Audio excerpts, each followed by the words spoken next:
Welcome everyone to another episode of Retro Wrestling Reviews. Fredo Esparza here, and this week we look back at World Class Championship Wrestling's January 9th, 1982 episode. Before we begin, just a reminder to be sure to subscribe to the Retro Wrestling YouTube channel.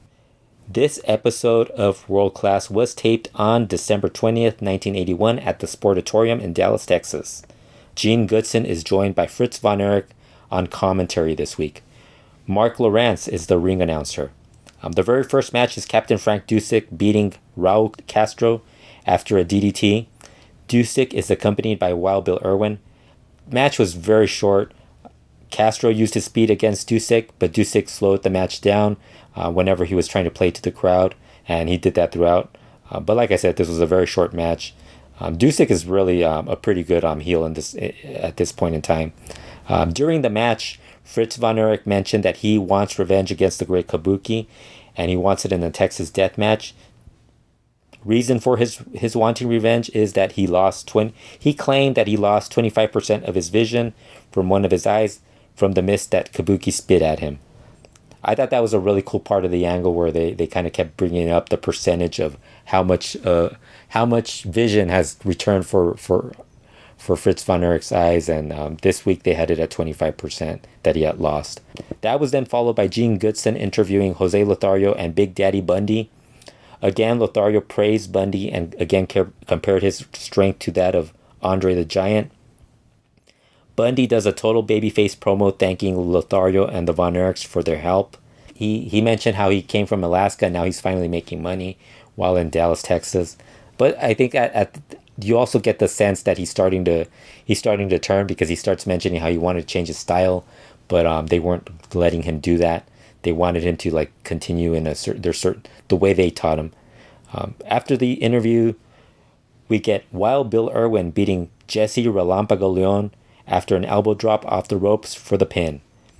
Dusek is now accompanying Wild Bill Irwin. The fans start to chant Chauncey for Wild Bill Irwin.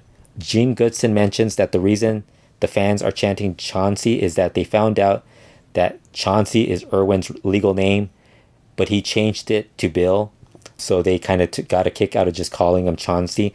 I actually didn't know this. I think maybe when I started watching him when he was later in his career, I didn't, because I think the first time I saw Bill Irwin, he was already in Mid-South Wrestling, the UWF, and then he made his way back World Class, so I didn't really see the early portion of Irwin's run in World Class, so I didn't actually know the whole Chauncey story until I started watching the shows from 1982.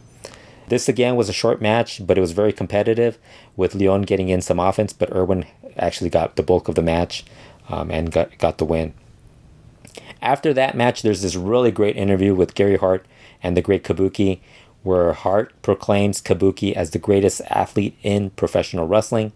He says that no one in wrestling can say they have a pin on the boogeyman, and claims Kabuki is a master of the ninja style. Hart also says that Kabuki is in Texas for one purpose only, and that is to do what Gary Hart wants him to do, and that is to hurt the people he does not like. After that interview, we get the Kerry Von Erich versus the Great Kabuki match, which ends in a double disqualification. Kabuki is accompanied by Gary Hart. This was a really good match. I think there's some people who weren't as high on this match, but I think one of the things you have to remember is if you're basing your opinion on matches from 1981, 82, or from different time periods, you can't compare it to something you've just watched in 2019 or 2020, because it's going to be completely different.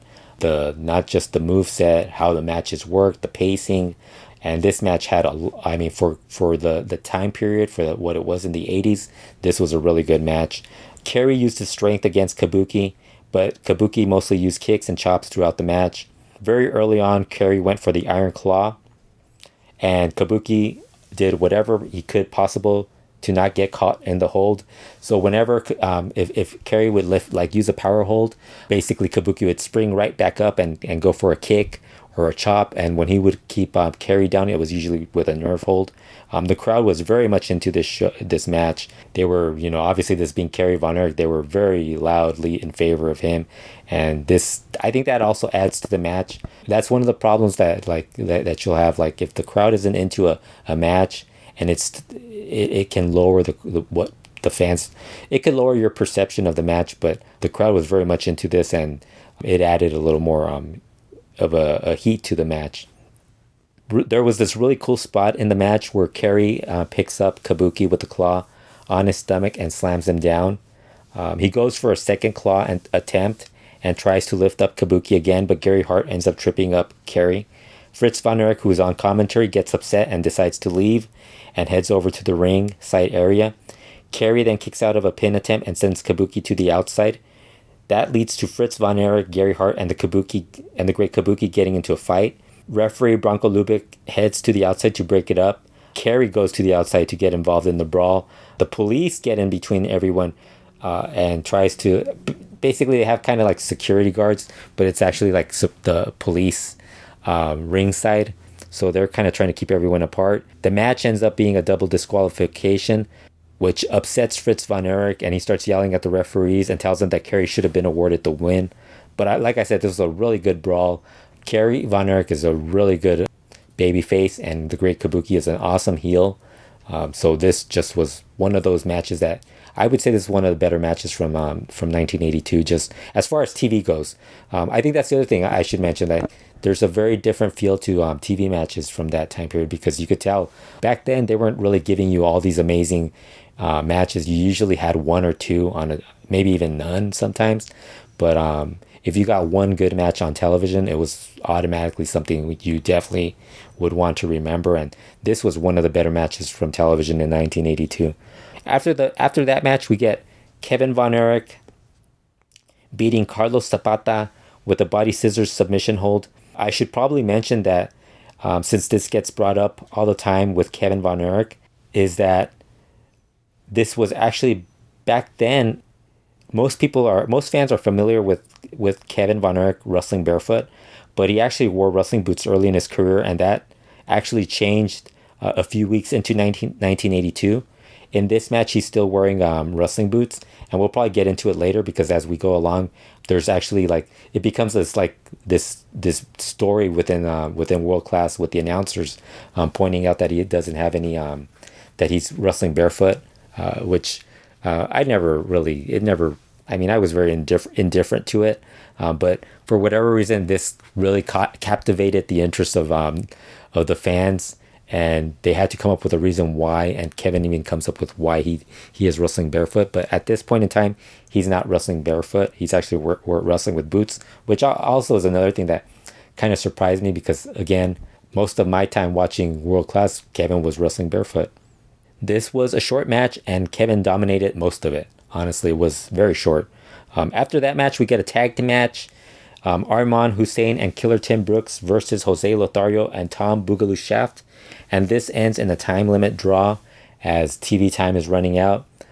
This was an okay match, and really it's mostly a lot of Lothario throwing a lot of punches and everybody else brawling. I thought Lothario's stuff was really good, and again, the crowd was very much into the match, but like I said, this was really just an okay match. You don't really get a lot out of Shaft, Hussein, or Brooks. It's really Lothario who kind of carries the match. And like I said, it was just an okay match. I would say this was a good episode because of that Kerry von Erich versus the Great Kabuki match, and Gary Hart's promo prior to that match was really good. The other matches were kept pretty short. So if you're really in need of wanting to watch anything from this, I would say watch the Kerry versus Great Kabuki match, and you'll be okay skipping the rest of this show. So that's about it for this episode. We will be back again soon with another retro wrestling review.